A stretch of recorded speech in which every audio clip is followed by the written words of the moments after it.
মনে রাখবেন, স্কুলে পড়তে গেলে যেমন স্কুলের পোশাক করতে হয়, সনাতন ধর্ম নিয়ে যারা জন্ম নিয়েছ, ধর্মকে রক্ষা করতে গেলে ধর্মের আচরণটাও পালন করতে হবে। বাঙালির জীবনে দুঃখ কেন? কেন আমাদের জীবনে দুঃখ? সনাতন ধর্মের মানুষ মুখে মন্ত্রহীন, কপালে তিলকহীন, কণ্ঠে তুলসীর মালাবিহীন, হাতে অস্ত্রবিহীন, যার জন্য আমাদের জীবনে এত দুর্নীতি। আমি অস্ত্র তুলে কাউকে মারতে বলিনি, কামড়াতে না পারো ফোঁস তো করতে পারো। তুমি যদি ফোঁস না করো, সমাজ তোমাকে মারিয়ে দিয়ে চলে যাবে। মনে রাখবে, যদি কেউ শরীর দুর্বল বলে মনে করে, কারো শরীর যদি দুর্বল লাগে, রক্ত পরীক্ষা করাও সুগার হয়েছে কিনা, কেন সুগার হলে শরীর দুর্বল লেগে যায়। যদি কারো শরীর দুর্বল লাগে, রক্ত পরীক্ষা করাও সুগার হয়েছে কিনা। যদি কেউ নাকে গন্ধ না পাও, তাহলে করোনা পরীক্ষা করাও করোনা হয়েছে কিনা। আর যদি হিন্দু হয়ে হিন্দুদের বিরুদ্ধে কাঠি করতে ইচ্ছা করে, তাহলে ডিএনএ পরীক্ষা করাও জন্ম ঠিক আছে কিনা। হরি বল, হরি বল। না হলে কাঠি করতে ইচ্ছা হবে না। আমার পাড়ায় হরিনাম, আমি থানায় ফোন করবো কেন?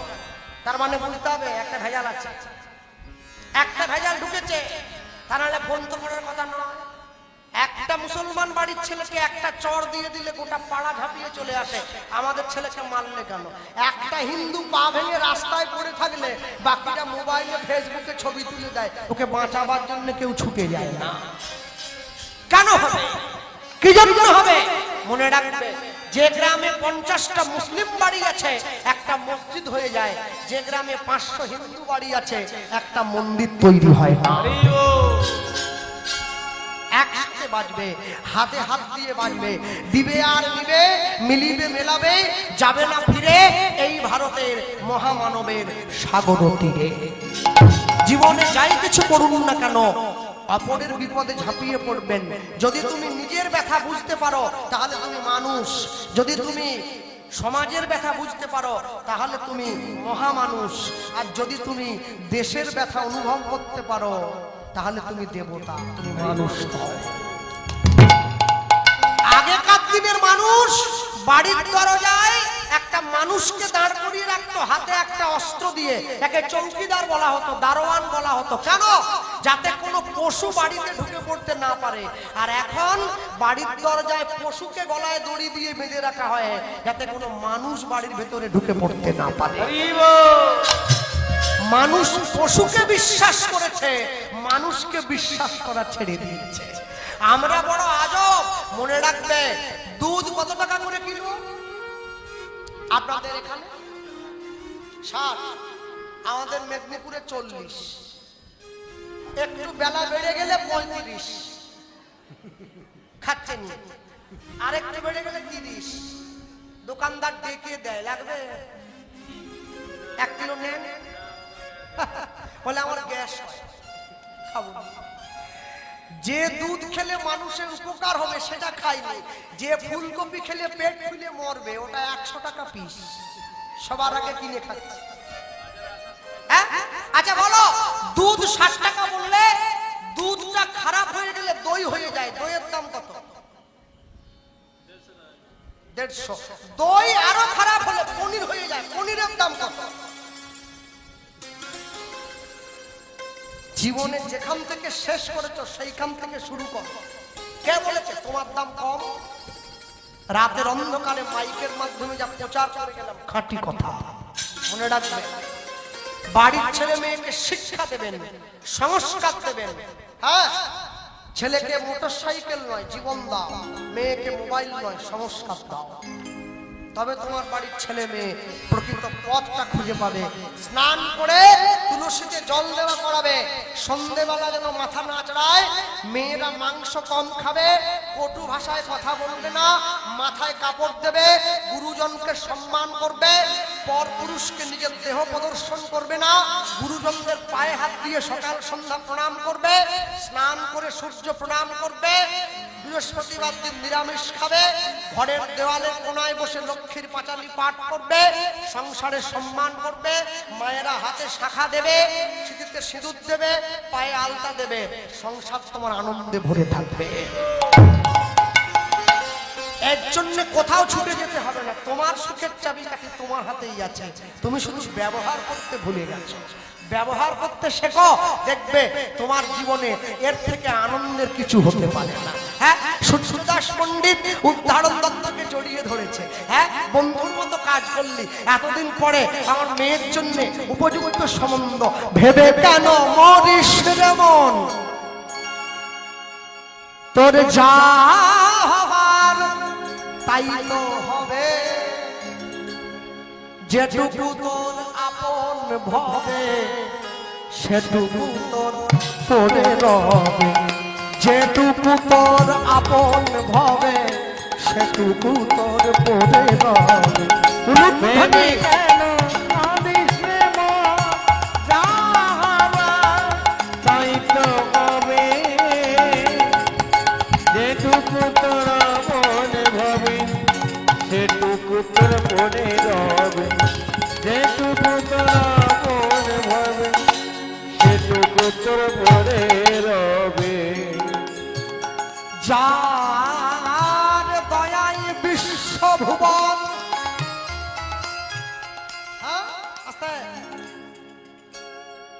সব ফোনে টাকা বেড়ে গেছে, কদিন যে ভরতে পারবো বলতে পারছি না। যেটা 129 টাকা ছিল 200 টাকা হয়ে গেছে, যেটা 700 ছিল ওটা 800 হয়েছে। সব ফোনের টাকার দাম বাড়লো। আচ্ছা, ফোনে রিচার্জের দাম বাড়লে কি হবে? মানুষের কথার দাম কমে গেছে। ফোনের দাম বাড়ছে, কথার দাম কমে গেছে। কি মানুষ বেড়েছে, মনুষ্যত্ব বাড়েনি, বাড়াতে হবে তো। যার দয়ায় বিশ্বভুবন, তার চরণে রাখিস রে মন, নিতাই গৌর প্রেমানন্দ হরি বল। তার চরণে রাখিস রে মন, সে যে তোর আপন জন, তোকে কাছে টেনে লবে, তোকে কাছে টেনে লবে, তোকে কাছে টেনে লবে, তোকে কাছে টেনে লবে, যেটুকু তোর আপন ভাবে সেটুকু তোর করে রবে। যেটুকু তোর মন ভাবে সেটুকু তোর মনে রবে, যেটুকু তোর মন ভাবে সেটুকু তোর মনে রবে।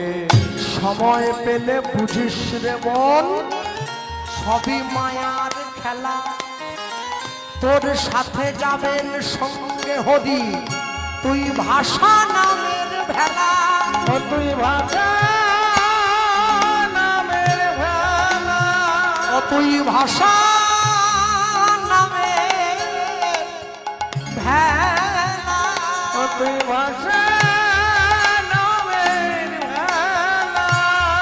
আস্তে একটা কথা মনে রাখবেন, এক পকেটে মোবাইল ফোন থাকে, আরেক পকেটে গীতা থাকে, তবে তো জীবনে ব্যালেন্স থাকবে। এক রবিবার করে বাড়িতে সবাই মিলে মাছ মাংস রান্না করে খাওয়া হলো, আরেক রবিবার করে বাড়ির সবাই মিলে মন্দিরে গিয়ে প্রসাদ পান, তবে জীবনে ব্যালেন্স থাকবে। মাসে একদিন করে বাড়ির সবাই ঘুরতে যায়, মাসে একদিন করে বাড়ির সবাই হরিনাম শুনতে যায়, তবে তো জীবনে ব্যালেন্স থাকবে। মানুষ মরে যাওয়ার পরে বুকে গীতা দেয়, এই মরে যাওয়ার পরে বুকে গীতা দেয়, বেঁচে যখন ছিল গীতা পড়ো, তবে তো গুরুত্ব বুঝতে পারবে। কি করে বুঝবে? সময় পেলে বুঝিস রে মন, সবই মায়ার খেলা, তোর সাথে যাবেন সঙ্গে হরি, ভাষা নামের ভেলা, ও তুই ভাষা নামের ভেলা, ও তুই ভাষা নামের ভেলা, ও তুই ভাষা নামের ভেলা।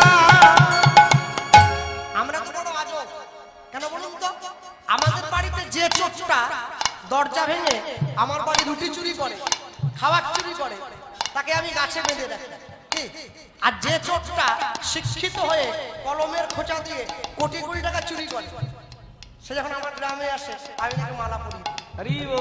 আমি রুটি চোরকে বেঁধে রাখি আর কোটি চোরকে আদরে রাখি।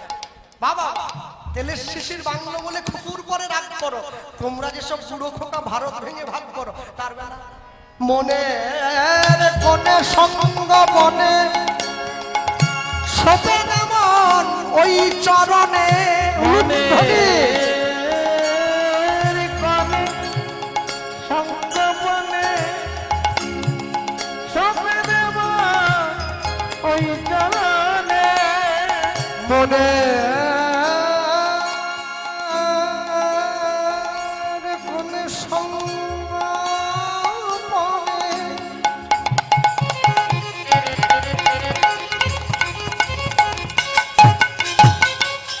সপে যেমন ওই চরণে মনে কোণে সঙ্গবনে সপে দেব ওই চরণে স্মরণ করো সেই দিনজনে তোর জীবন ধন্য হবে, তোর জীবন ধন্য হবে, তোর জীবন ধন্য হবে। তোর জীবন ধন্য হবে। আমি এত বোকা জানে, আমরা জলপাইগুড়ি গিয়েছিলাম কীর্তনে গত বছর। যার বাড়িতে কীর্তন করতে গিয়েছিলাম তিনি ওখানকার একজন ফুড অফিসার। তা আমাকে বলছেন, দাদা একটা LIC করবেন না? আল্লাহ লাভ কি হবে? বলে বেঁচে থাকলে 20, মরে গেলে 60। শালা মরে যাওয়ার পরে 4 গুণ 3 গুণ টাকা। তা আমি বললাম তাহলে বেঁচে থাকলে 20, মরে গেলে 60 টাকা ভোগ করবে কি? বলে আপনার বউ। কি হলো ব্যাপারটা? রাত জেগে আজকে কি দিয়ে মুড়ি দিয়ে ছোলা আলু সেদ্ধ মুড়ি খেয়ে মাথার ঘাম পায়ে ফেলে জীবন বাজি রেখে আমি টাকা রাখবো, বউ 60 পাবে। বিনা পয়সায় দিলেও করবো না। যে টাকা আমি ভোগ করতে পারবো না সেই টাকা দিয়ে কি করবো? হ্যাঁ, আরে মরার পরে অঞ্চলে চলে যাবে, বাড়ির লোক ডেথ সার্টিফিকেট লিখে দেবে, আর আমি মরার আগে কিনে রেখে দেবো। বেঁচে থাকলে 20, মরে গেলে 60। আমার বউ যদি জানতে পারে আমার স্বামী আমাকে নমিনি করেছে 60 লাখ টাকার পলিসি, ও তো 20 দিয়ে মারবে। বলে স্বামী ওরম অনেক পাওয়া যায়, টাকা পাওয়া যায়, ওকে মার। Death benefit, death benefit. মনে কোণে সঙ্গ বনে সপে যেমন ওই চরণে মনে কোণে সঙ্গবনে সপে দেব ওই চরণে স্মরণ করো দিনজনে তোমার জীবন ধন্য হবে, তোমার জীবন ধন্য হবে, তোমার জীবন ধন্য হবে, তোমার জীবন ধন্য হবে। যেটুকু তোরা হবে তাই গৌর হরিব। যেটুকু তোরা মনে হবে সেটুকু তোর মনে রবে। ভেবে কেন মরিস রে মন, যার তাই তো হবে। যেটুকু তোরা মনে হবে সেটুকু তোর মনে রবে। যেটুকু তোরা সেটুকু তোর মনে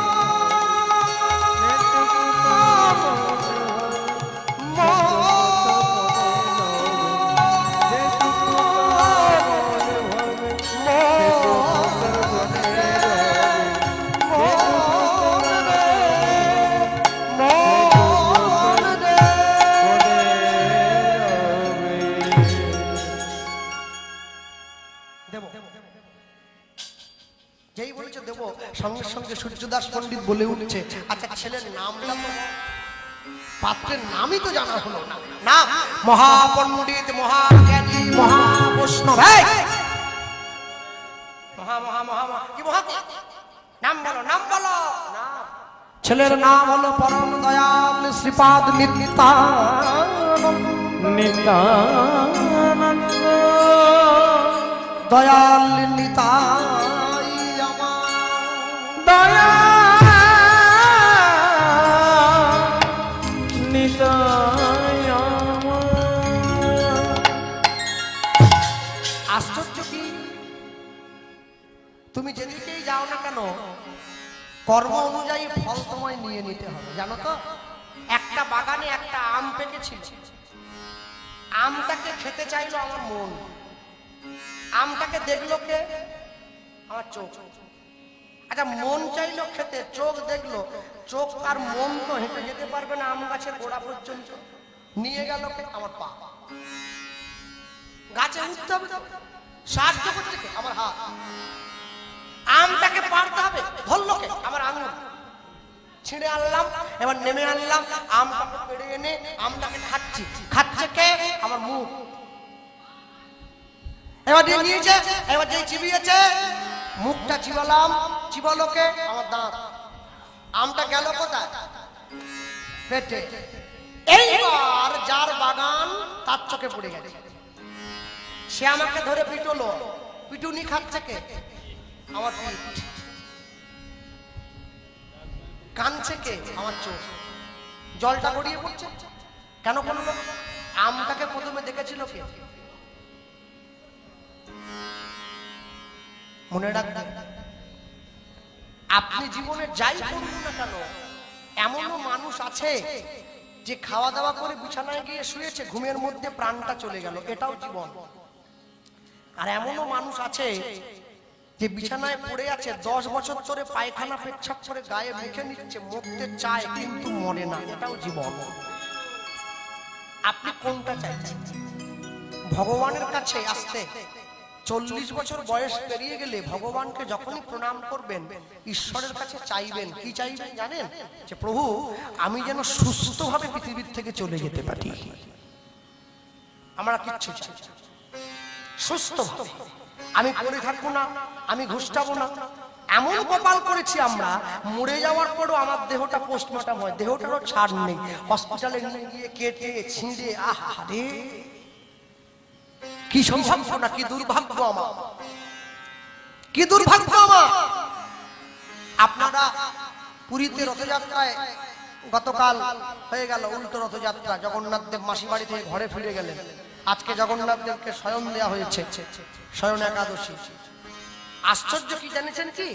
বলরাম নাকি রথ থেকে পড়ে গিয়েছিল, পুরীর পান্ডারা গিয়ে পিঠ পেতে দিয়েছে, অনেক পান্ডা অসুস্থ আহত হয়েছে, নার্সিংহোমে ভর্তি হয়েছে। আর বলরাম দেব রথ থেকে পড়ে যাচ্ছিল কেন? অত লোক ধরেছিল, কেন পড়ে যাচ্ছে? কেন পড়ে যাচ্ছে জানো? মানুষের আচার যখন অনাচারে বদল হয়ে যায় না, ভগবানের মানুষের কোলে থাকতে চায় না, তাই নেমে পড়তে চাইছে। পড়ে যেতে চাইনি, নেমে পড়তে চাইছে যে তোরা এত অনাচার, এত অনাচারী হয়ে গেছিস, হয় দয়া করে নামিয়ে দে। আমি তো পুরীতে গিয়েছি, তো আমি দেখেছি কি করে মানুষের পয়সা লুটে নেওয়া যায়, সেদিক দিয়ে সর্বদা ব্যস্ত। এখানে ফেলে দাও 10 টাকা, এখানে মালা পড়া 20 টাকা, এখানে পুজো দাও 50 টাকা, শুধু টাকা, শুধু টাকা। যার টাকা বেশি সে বড় ভক্ত হয়ে গেল, তার টাকা নাই সে ভক্ত নয়। আশ্চর্য, আশ্চর্য। বিবেকানন্দের একটা শিষ্যা ছিলেন, যার নাম ভগ্নী নিবেদিতা, সকলে জানেন? ভগ্নী নিবেদিতা বিবেকানন্দকে সঙ্গে নিয়ে রামকৃষ্ণ মিশন তৈরি করবেন বলে ভিক্ষা করছেন বাংলায় ঘুরে ঘুরে। মন্দিরে গিয়ে পৌঁছেছেন, মন্দিরে গিয়ে দেখছেন বিশাল লম্বা লাইন পড়েছে। ভগ্নী নিবেদিতা ঠাকুর মশাইকে বলছেন যে একটু আমি একটু ভগবানকে দর্শন করব, লাইনে একটু দাঁড়াতে পারি? ঠাকুর মশাই বলছে এখান দিয়ে হবে না, তুমি আমাকে 100 টাকা দাও। তখনকার দিনে বলছে 100 টাকা দাও, আমি তোমাকে মন্দিরের পিছন দিক দিয়ে ঠাকুরকে দর্শন করিয়ে দিচ্ছি। বিবেকানন্দ দাঁড়িয়ে দেখছেন যে আমার শিষ্যা কি উত্তর দেয়, দেখবো। দাঁড়িয়ে রয়েছেন, আর এমন সময় ভগ্নী নিবেদিতা খুব বুদ্ধি করে বলে উঠলেন, আমি তোমাকে 100 টাকা নয়, আমি তোমাকে 500 টাকা দেবো, তোমার মন্দিরের ঠাকুরকে বলো আমার সঙ্গে দেখা করতে। বলে সেটা আবার হয় নাকি? বলে তুমি যেটা বলছো ওটা হয় না। 100 টাকা দিলে পিছন দিক দিয়ে চলে যাবো, টাকা না দিলে সামনে দাঁড়িয়ে থাকতে হবে। ভগবানকে নিয়ে তোমরা ব্যবসা আরম্ভ করে দিয়েছো। মনে রাখবে সব সময়ের জন্য পরিশ্রম করতে হবে, তবে পারিশ্রমিক আশা করতে হবে। পরিশ্রম না করে যদি পারিশ্রমিক আশা করো, যোগ্যতা দাবি করে, বেঘর পথে তারাই মরে। অনুকূল ঠাকুর বলে গেলেন, তুমি যদি যোগ্যতা না রেখে দাবি করতে যাও, তোমার জীবনে বিপদ নেমে আসবে। ভক্তমণ্ডলী, ভক্তিমতী মায়েরা, আগামী থেকে যখন এখানে কীর্তন করাবেন, এদিকটা কাপড় দিয়ে একটা ঘেরে দেবেন তো, যেন ঠেক দিতে কেউ না পারে। এই ঠেকটা যত নষ্টের গোড়া। এই ঠেক বড় খারাপ। বাজারেও তো ঠেক, এখানেও ঠেক। ঠেক দিয়ে একবারে গেল সব। নিয়ে গেছে যেই নাম বলেছে সূর্যদাস পণ্ডিত, ছুটে গিয়ে নিতাই চাঁদের হাত ধরে ঘরের মধ্যে দাঁড় করিয়েছে। দাঁড় করিয়ে কি বলছে? প্রভু একেলাই আসো নাই মনে করিতে উদ্ধার, এবে উদ্ধার করিবে তুমি মোর পরিবার।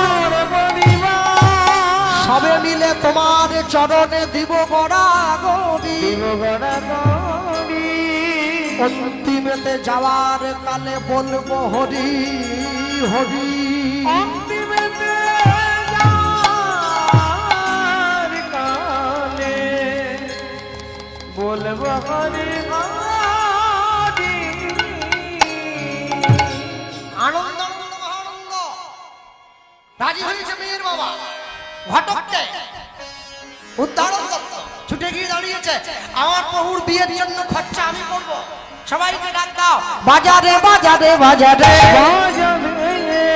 বাজারে বাজারে বাজারে নিতাই গৌর হরি হরি বল।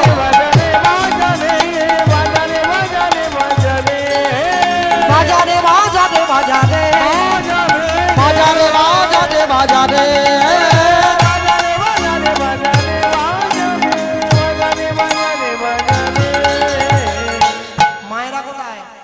শাঁখ বাজাও উলু দাও নিতাই চাঁদের হবে বিয়ে, শাঁখ বাজাও উলু দাও নিতাই চাঁদের হবে বিয়ে।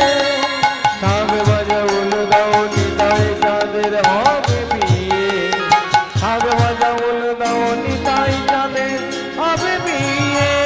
শাঁখ বাজাও উলু দাও নিতাই চাঁদের হবে বিয়ে, শাঁখ বাজাও উলু দাও নিতাই চাঁদের হবে বিয়ে। শাঁখ বাজাও উলু দাও নিতাই চাঁদের হবে বিয়ে, শাঁখ বাজাও উলু দাও নিতাই চাঁদের হবে বিয়ে। বাজারে বাজারে বাজারে বাজারে বাজারে বাজারে নিতাই গৌর হরি বল। বাজারে বাজারে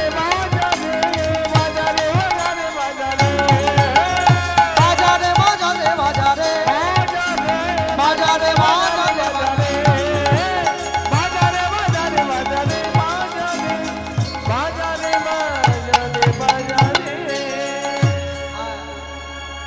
আমার নিতাই চাঁদের বিয়ে হবে। উদ্ধারণ দত্ত মনে মনে ভাবছে আমার অনেক টাকা পয়সা জমে গিয়েছে, আমার প্রভুর বিয়ে বলে কথা, আমি 10টা গ্রামের লোক খাওয়াবো। হাতে চিঠি লিখে নিয়ে বেরিয়ে পড়েছে। শোনো শোনো শোনো শোনো, নিত্যানন্দ নিত্যানন্দ নিত্যানন্দ রায়, নিত্যানন্দ নিত্যানন্দ নিত্যানন্দ রায়, নিত্যানন্দ নিত্যানন্দ নিত্যানন্দ রায়, নিত্যানন্দ নিত্যানন্দ নিত্যানন্দ রায়। এবার নিমন্ত্রণ করিবারে উদ্ধারণ যায়, এবার নিমন্ত্রণ করিবারে উদ্ধারণ যায়। এই যে মায়েরা আপনারাও আসবেন, আপনারাও আসবেন, আপনারাও আসবেন, আপনারাও আসবেন, আপনারা গায়ে হলুদ করবেন, আপনারাও আসবেন, কেউ কাজ করবেন, আপনারাও আসবেন, জল সইতে যাবে, আপনারাও আসবেন, বাবারা তোমরাও আসবে, তোমরাও আসবেন, তোমরাও আসবে, তোমরাও আসবে, তোমরা বরযাত্রী যাবে, তোমরাও আসবে, তোমরা বরযাত্রী যাবে, তোমরাও আসবে, বরযাত্রী যাবে আজ হরি হরি হরি বলে। তোমরাও আসবে, হরি হরি হরি বলে তোমরাও আসবে, তোমরাও আসবে, হরি হরি হরি বলে তোমরাও আসবে, তোমরাও আসবে, তোমরাও আসবে।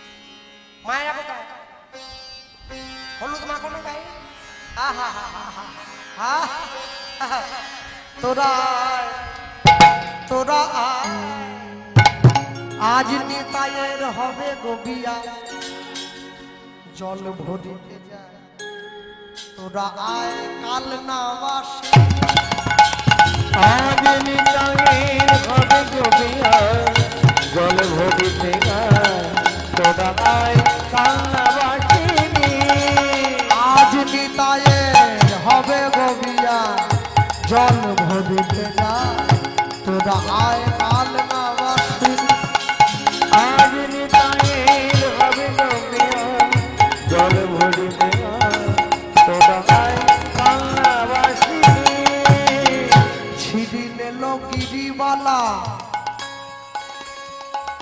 লক্ষ্মী নিল বরণ ডালা অগছিরি নীলগিরিওয়ালা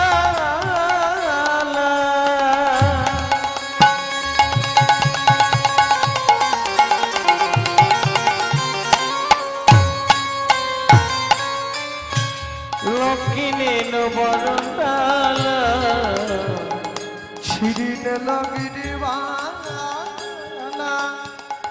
লক্ষ্মী নিল বরণ ডালা ছিরি নীলগিরিওয়ালা লক্ষ্মী নীল বরণডালা উলু দেয় গো ও মালিনী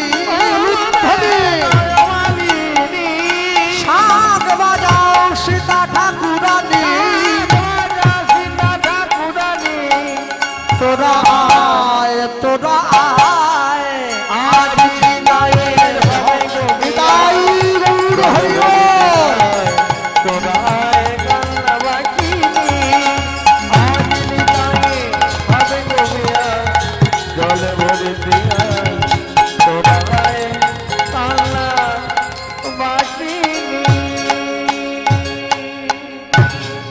নিতাই চাঁদকে হলুদ মাখিয়ে যে শিলটার উপর দাঁড় করিয়ে স্নান করানো হয়েছিল ওই শিলটা অম্বিকা কালনায় এখনো রাখা আছে, গেলে দর্শন করবো। এত বড় শিল, শিলটার উপর নিতাই চাঁদের চরণের চিহ্ন আছে। আর যেখানটায় দাঁড়িয়ে নিতাই চাঁদের বিয়ে হয়েছে ছাদনা তলা, ওইটা কুলতলা, কুল গাছের গোড়া। কুল গাছটা আজও বেঁচে আছে, 542 বছর বয়স হয়ে গেছে, এখনো কুল হয়। হয় বলছি না, আমরা কুড়িয়ে খেয়েছি। ছোট খুব মিষ্টি। হ্যাঁ, সূর্যদাস পণ্ডিতের ঘর, কুল গাছের গোড়াটা বাঁধানো আছে, এইরকম মোটা গাছ, একটা করে খোলস খসে যায়, আবার ভেতর থেকে শ্বাসটা বেরোয়। ভক্তমণ্ডলী ভক্তিমতী মায়ের নিয়ে গিয়ে দাঁড় করিয়েছে। নিতাই চাঁদকে স্নান করানো হলো গায়ে হলুদ দিয়ে। নিতাই চাঁদকে যে কাপড়টা পরানো হয়েছে বিয়ে করতে যাওয়ার জন্য, নীল কাপড়। নিতাই চাঁদের গায়ের রং একদম ধপধপে সাদা, নীল কাপড় পরেছে। আচ্ছা বলো, সাদা লোক যদি নীল পরে একবারে, হ্যাঁ? তাই নয়, তার উপরে সোনার গয়নায় মুড়া, খালি গা, 7 ফুট লম্বা, কাঁধ পর্যন্ত চুল আছে, কালো ঘন চুল, এই পর্যন্ত টানা চোখ, আর একবারে দীর্ঘ দেহি। হ্যাঁ, কি এখনকার ছেলেদের মতো বিড়ি খাওয়া ছেলে না, বুকটা ঢুকে গেছে, পেটটা বেড়ে গেছে, সেরকম ছেলে না।